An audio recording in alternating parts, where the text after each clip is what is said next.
My name is Nipuni. My parents moved to Australia from Sri Lanka about 25 years ago, basically to set up a new life, I guess, with new opportunities. I've grown up in Melbourne my whole life and I've always loved the city, and I'm really lucky that I get to go to uni there as well.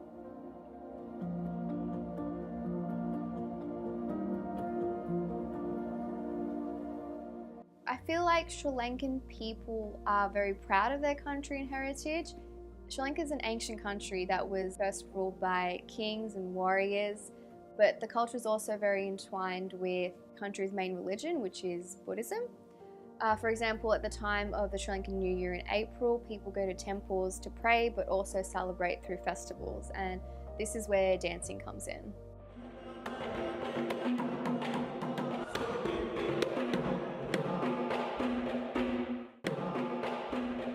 I've been going dancing every Sunday for as long as I can remember.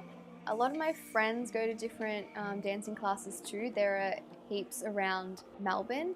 I really love how such a huge part of our Sri Lankan culture is still alive through these dancing classes, and it makes me really proud as a Sri Lankan growing up in Australia. First, there was opening ceremony in the local temple. The chief monk asked us to train all the kids. That teacher tried to get Nipuni dancing, but she refused to stand up from her chair.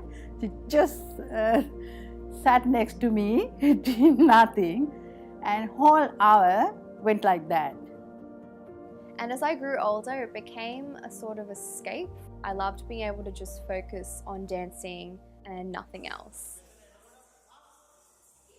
Traditionally, Kandyan dancing was only performed by men for royalty. Most of the main dances, or varnam, are based on nature, history, and old folk tales.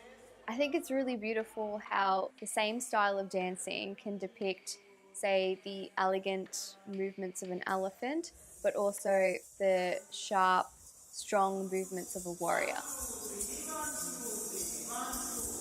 I think for me personally, as someone who's grown up outside of Sri Lanka, dancing has always been strongly connected with the idea of preserving culture. To me, it's a constant love, but at the same time, it's an outlet and an art. I guess when I first started dancing, it was just this activity that I did in my spare time. I've come to realize that Kandyan dancing really does allow me to be more rooted to my culture. It opens up so many aspects of Sri Lankan culture through food, arts, language, religion, and traditions. Through dance, I've been able to learn about, the history of my country from thousands of years ago.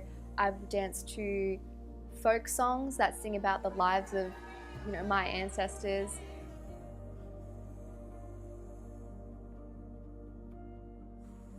So this has really made me think, I guess.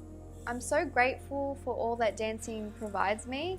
It really is a preservation of culture, especially in a country so far from where my parents were born. I definitely think that it's important that culture is preserved, and I feel like Melbourne really encourages that. When I think of this city, I think of multiculturalism, definitely. And that's such an important aspect of what makes up that Melbourne culture. I'm really lucky to be a part of both of these cultures. It feels like home.